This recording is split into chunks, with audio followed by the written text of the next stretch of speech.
Welcome to SPEW, Spectrum People Enjoying Wizardry. I'm Queerness and I have Asperger's Syndrome. I'm Lavender, and my daughter Abby Gadabby has nonverbal autism. And I now call this 17th meeting of SPEW to order.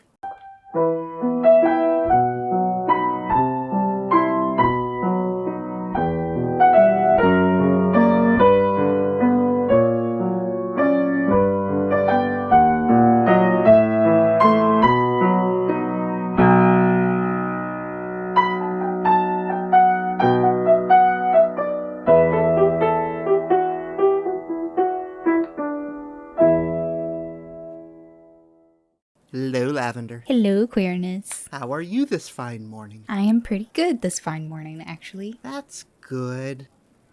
There's a virus. Let's just cut right to it, guys. There is a virus. It's killing the economy. Buy stock. Buy lots of stock. Buy all the stock right now. Yeah, I'm trying, but I'm still broke. But no, how long have you been quarantined now? About a week. I'm going on about 2 weeks. Little over. I guess week and a half. And I feel like I just got the first good night's sleep last night. I woke up at a decent time so we could record. I have like a little office now because I work from home, and You have lots of monitors. I have lots of monitors. Not enough, though. I'm still like halfway from my usual. And I'm using a totally different computer to record this with, so there's an extra monitor up here anyways. Lots of electronics. Oh, I love electronics. I do too, most of the time. As long as I have you to help me with them, then I feel like I'm fine. Well, in our new business this month, couple things to talk about. First thing, we're on TikTok now for some reason. I don't know how that happened. I saw an ad and I clicked on it, which is bad, but I like clicking on ads because it means that the company I dislike that I clicked on has to pay for it. Fighting capitalism every chance you get, Queerness. Anyway, we are at SPEWcast on TikTok. And This last week and a half since I've been quarantined, I made a new mashup video in which I made basically a music video for I'd Do Anything for Love with Snape. it's amazing, you guys. I love it. You'll see that on YouTube. My username is Backward Barbecue BCKWRDBBQ. We've only got a couple of important dates, not many for April. No, big one is April 1st. Today is Fred and George Weasley's birthday. Which is so fitting that the twins were born on April Fool's Day to me. That just makes perfect sense. Yeah. And also Teddy Lupin was born sometime in April. We don't know exactly when, but happy birthday all anyways. We do have some real-world birthdays, too. Two Davids. David Bradley, who played Filch, April 17th. And David Tennant, who played Barty Crouch Jr., is April 18th. Yay. Happy birthday to you too as well. David Bradley is still alive, and I'm happy with that. I am happy with that. And he's still acting. Like, Yes. quite a bit. What are we going to talk about, Queerness? We're going to talk about COVID-19. April Fools. We're going to talk about made-up wizard diseases. So, I decided it'd be fun to talk about wizards and diseases. Very early on, J.K. Rowling decided that because the series was about death, that she had to decide very early on what could or couldn't kill a wizard and what diseases they could or couldn't get and why. And so she very early on decided that wizards are able to either cure or overcome most mundane muggle diseases fairly easily. However, they could not easily overcome magical diseases or death. So the Resurrection Stone does not fully bring people back to life, but a broken bone is easily mended. But things like Mad-Eye Moody's leg and eye, because they were lost through magical means, could not be brought back. I still feel like they could have done better with like a replacement leg for Moody instead of just like a peg leg, but what do I know? I'm a mere muggle. In the movie, it's like a metal robotic leg, but without any of the robotics. Was it? Yeah, I just watched a clip the other day. I'm like, I don't remember that. But yeah, it's like a metal robotic leg. I'm sure there'll be another Harry Potter marathon on Sci-Fi. I'll check that out. I don't remember that either. Moving on. Wizards do have ways of dealing with, like, the flu and many serious injuries. historians credit Linfrid of Stinchcombe, also known as the Potterer, and the patriarch of the Potter family, is the originator of many remedies that eventually evolved into the potions still used today, like Skelligro and Pepperut potion. Sales of those cures is the original source of the Potter gold. Okay. So the head of the Potter family, the Potterer, it was a healer. Yeah. Interesting. And that actually answered a question I had about royalties. Harry doesn't get royalties because he sold all of this stuff. Now, wizards do have a more difficult time dealing with wizard diseases, such as lycanthropy, spattergroit, and dragonpox. But the Statute of Secrecy actually keeps the world separate enough that muggles don't come in contact with any of these. So first off, let's talk about the common cold, even though that is not a wizard disease, but because the coronavirus is the most common cause of the common cold, so would wizards survive it? Probably. They have a Pepperut potion, which causes steam to come out of their ears, although it doesn't really seem to be a cure as much as a thing for the symptoms. I was about to say, it seems like it's like taking an Advil for the symptoms. But they've had it for a good long time. It was invented in the 18th century by Glover Worth, but it was based on the work of Linfrid of Stinchcombe all the way back in the 12th century.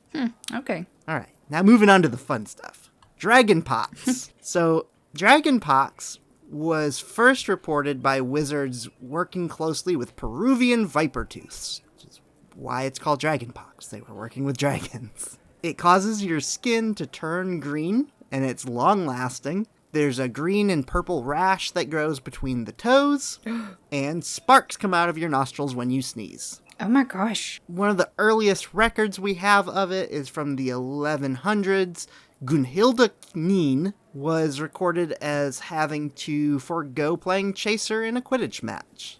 Is it highly contagious then? I don't think it's super contagious, but it is contagious. Okay. But what's kind of interesting is, even though that case was in the 1100s, the first known person to die from it was Chauncey Aldridge in 1379. So, like, a couple hundred years later. Right. And the cure wasn't invented until the 16th or 17th century by Gunhilda de Gormor.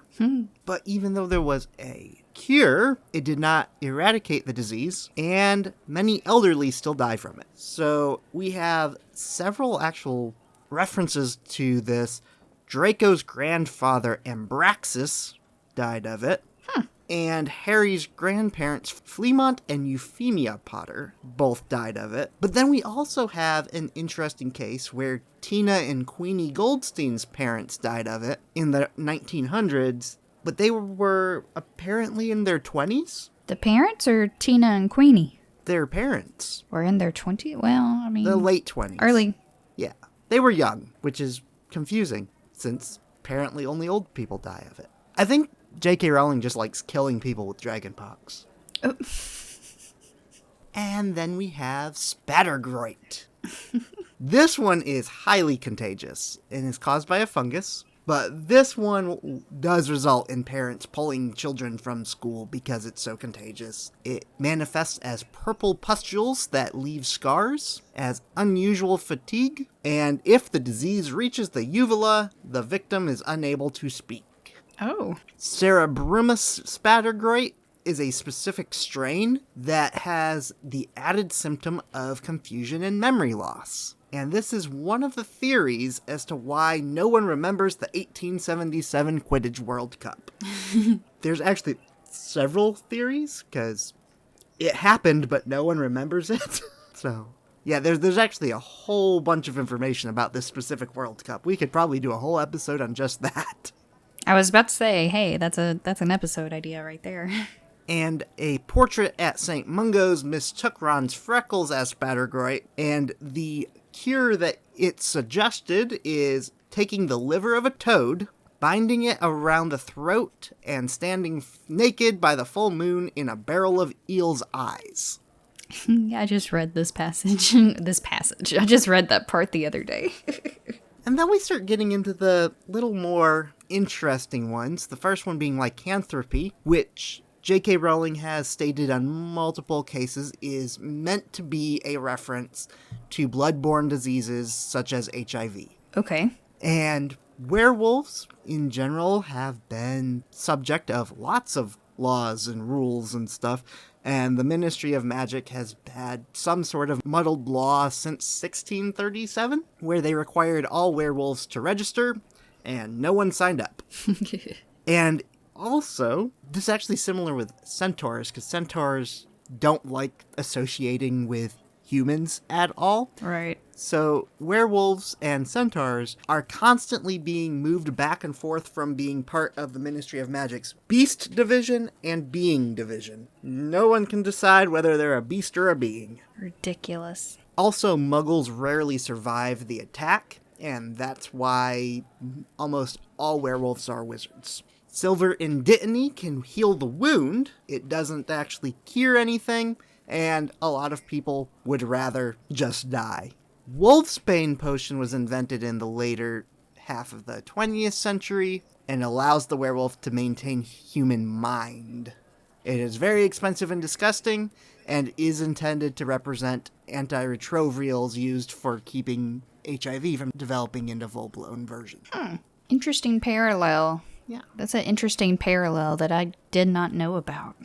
And then I included Dementors here because of the fact that Dementors were supposed to represent depression. They were created shortly after J.K. Rowling's mother died, and so it's meant to be a direct correlation there. Chocolate is the antidote. Anyone who has been in their presence should eat chocolate. This was interesting. I found this is a direct paragraph that J.K. Rowling wrote and is like a warning on Pottermore was, chocolate can only be a short-term remedy. Finding ways to fight Dementors or depression are essential if one is to become permanently happier. Excessive chocolate consumption cannot benefit Muggle or Wizard. Nice little disclaimer. Also, chocolate is kind of an overused remedy throughout the books. Yeah, I noticed that. And then I just have a fun little fact that I didn't find any other place to put, that during the 14th century plague, Nicholas Malfoy may have killed many, many Muggle tenants and disguised their deaths as plague victims.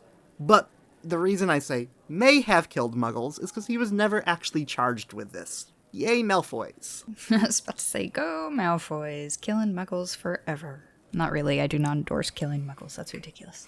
Alright, we are gonna go visit our friends over at Gringotts, but first, here's a trivia question from Prisoner of Azkaban. How many times did Wendelin the Weird allow herself to be burnt at the stake? We'll be right back. Alright, we are back. So, Lavender, how many times did Wendelin the Weird allow herself to be burnt? You remember this at all? I do, but I don't remember the exact number, of course. It wasn't super high. It wasn't super low either.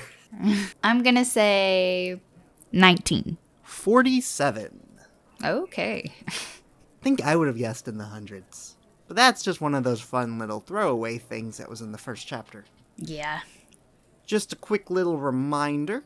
The 15th of this month, we are going to be covering the first 11 chapters of Prisoner of Azkaban as if it was a metaphor for autism. So join us for that. And let's move on to our news. In the Daily Prophet, we've got a good amount of coronavirus news. Not all bad. Actually, most of it not bad. All right. J.K. Rowling and the Blair Partnership have relaxed copyright requirements for teachers worldwide so that they can post videos of themselves reading from these 7 books. It has to be posted on a secure school network, and it must be deleted by the end of the school year. Then I actually went in and read the requirements, and I don't think anyone's reading this because people are just posting it to YouTube and putting it on a private link instead. But it has to be put on a private secure network. You must notify the Blair Partnership in email with the teacher's name, the school, what is being read, and what network it's posted on. And then you have to email them again when the videos are deleted. Golly, that's a lot of hoops to jump through. Come on. I mean, not as many hoops as there normally would be, but True. still a lot of hoops. Yeah. Also, Daniel Radcliffe did not test positive for COVID-19. Woohoo! Why do people spread false rumors like this? It's so pointless. Because they're bored in quarantine and have nothing better to do. All productions of Cursed Child have been paused. That did mean that the current Broadway cast, because they do their casts yearly, so the year 2 cast ended up having to end their run a little early, so they were not able to have their actual final performance. Which is sad. It's very sad. Warner Brothers actually waited till like the day of shooting on March 15th before they postponed Fantastic Beasts 3. Warner Brothers was like the last holdout. All the other major studios had already stopped production, and like the day before, people are like, are they really gonna shoot this movie? But then Dan Fogler, who played Jacob, he's done an interview since then and said he's read the script. He thinks the script feels a lot more like the first movie, and hinted that we're gonna get the beginning of a massive war against the World War II backdrop. So I look forward to watching that. in our not news, basically all of these are from a interview that Daniel Radcliffe did. Most of these are things that he has talked about many times before and is not new information, but because he did a new interview, it got spread around like it was. Of course. They, of course, asked him if he was going to be returning to play Harry Potter. He basically said, I don't think so. I don't like saying no to things, but he's not rushing to do it. The films have moved on to something else, and they don't need him at the moment. He says he's not saying no, but he doesn't like the idea of going back to a franchise because he doesn't want to be locked into a series of movies for a long period of time, which all sounds perfectly sane, but he's also not saying no, which to me says in 6 years when they get around to making a Cursed Child movie, he may return. Okay. That would be cool to see. Also, he talked a little bit about near the end of the movies, he did kind of turn to alcohol for a while, and now he's sober. Again, not surprising, not new information. Right. Now, one question that took him by surprise was, how did Quirrell sleep with Voldemort on the back of his head? Hard-hitting journalism. I love it. And so his answer is that the only practical thing would be to sleep on your side unless Voldemort doesn't need air, which, as long as there's breath coming into the body, he probably could just sleep on his front because he would still circulate air around. He tried his best to answer it. Most people just say he had to sleep on his side, but no, Voldemort doesn't need air. Maybe? I don't know. Some updates to previous news. The Toronto production of Cursed Child has announced their cast list. We've actually got a couple returning people. Fiona Reed, previously played Umbridge on Broadway, is actually going to be playing McGonagall. And Sarah Farb is reprising her role from Broadway as Delphine. We do have some information now on who bought MuggleNet. Maybe. It appears now to be part of Topics Media Lab, which is a magazine publisher.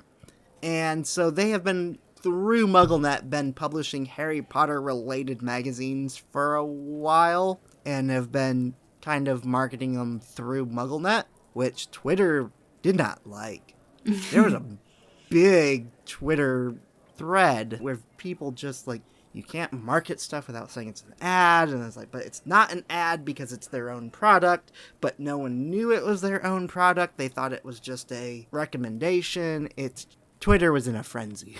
Twitter is always in a frenzy. A couple Daniel Radcliffe movies have come out. I haven't actually talked about these ones. He's been actually doing quite a bit lately. Guns Akimbo is a movie in which he has guns nailed to his hands and he is forced to fight to the death. And then he also did a movie that just came out that's more grounded in reality. It's called Escape from Pretoria, and it's a prison escape film based on true events. Daniel Radcliffe and his new movies coming out. I love Daniel Radcliffe. And one of the main things I love about him is he always picks the absolute weirdest roles. And I love it. He went from Harry Potter to doing whatever he wants, and he does not care. He tries really hard to find movies that are not Harry Potter. Yes. Did you see Swiss Army Man? No, because that one looks so weird. I don't know if I can do it. I quite enjoyed it, but it's a terrible movie. What? No, don't tell me that. It's enjoyable but bad. Is it bad on purpose? I mean, he plays a farting corpse.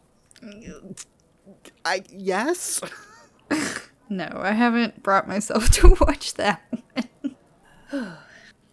And a follow-up to Johnny Depp's ongoing anti-defamation case.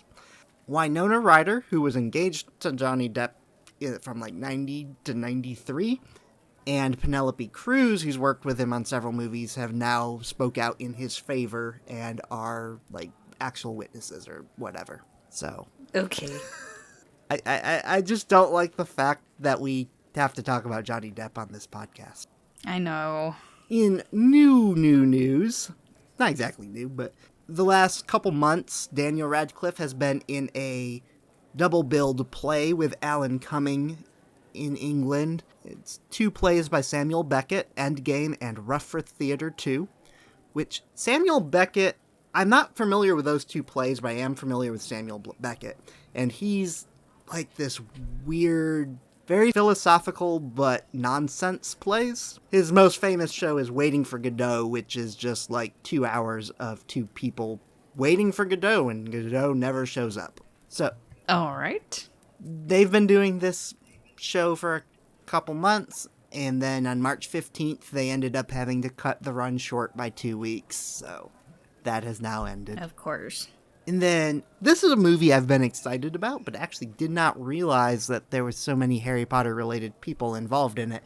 That's Artemis Fowl, which is scheduled to come out on May 29th.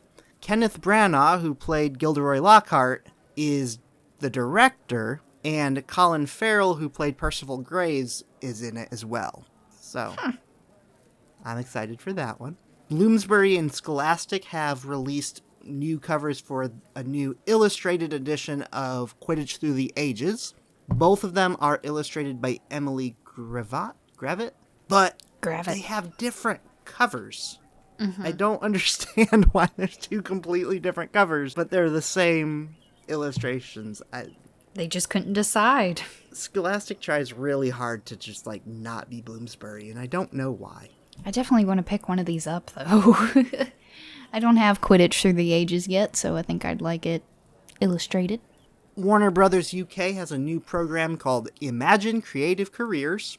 The first event was hosted by BBC presenters and is available through their on-demand system. And it's basically a group of students learned about various film talent in a program called Making the Magic from Story to Screen. And it was actually held in the Great Hall set at the studio tour. Zynga, or is it Zynga? I think it's Zynga. Zynga. They are releasing a new Match 3 game under the Portkey Games label. It is called Harry Potter Puzzles and Spells, and supposedly has narrative and spellcasting. So... Hold on, wait. Is it a mobile game or a board game? It's a mobile game. Boo. It's Zynga. They make bad mobile games that grandparents are addicted to. Stop it. I just really hate mobile games in general. Like, I don't really like any of them. Ugh. There goes our chance ever for endorsements from mobile game carriers. Oops. In Pakistan, Khayali Productions has just premiered a fan film entitled The Last Follower and the Resurrection of Voldemort, which takes place like 200 years in the future, and then like somebody like tries to resurrect Voldemort. Anyway, it's a Pakistani fan film premiered at Government College University, 12 showings over 4 days, and over 5,000 people came to see it. I think I would like to see that. And then March 28th, Jason Isaacs and Tom Felton posted a 20-minute video chat for the Red Cross. It is legitimately just 20 minutes of them chatting. Just basic everyday chit chat. Hey, how are you and the fams? Chit chat. It was really cute, but yes. Also, Tom Felton does not know how to use Skype. Apparently. Like a third of the video was him trying to figure out how to use Skype. Yep. Look at you. Where'd you go? No, I'm still here. I can't see myself. I can only see you. Click your camera, you Luddite. It's really cute. And then in autism news, don't have a lot going on this month.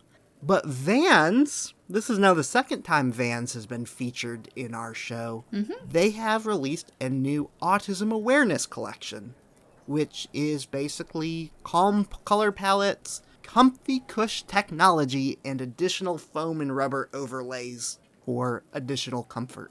Which, again, most of them are ugly. There is one pair that I looked at and I was just like, oh, that is definitely something that Lavender would buy for Abby. And then I showed it to you and you're just all like, she doesn't like slip-ons. Yeah. And that is the same exact issue I ran into with the Harry Potter collection, is the Hufflepuff ones only came in slip-ons. I know. Why they do this? I don't know. Truth be told, I don't really like slip-ons either. They're very uncomfortable. I always assumed that slip-ons were like slippers with soles, but no, they're very uncomfortable. Very flat. Very flat. And then you told me that you're not supposed to wear Vans with socks, and then I kind of had like a crisis, because why?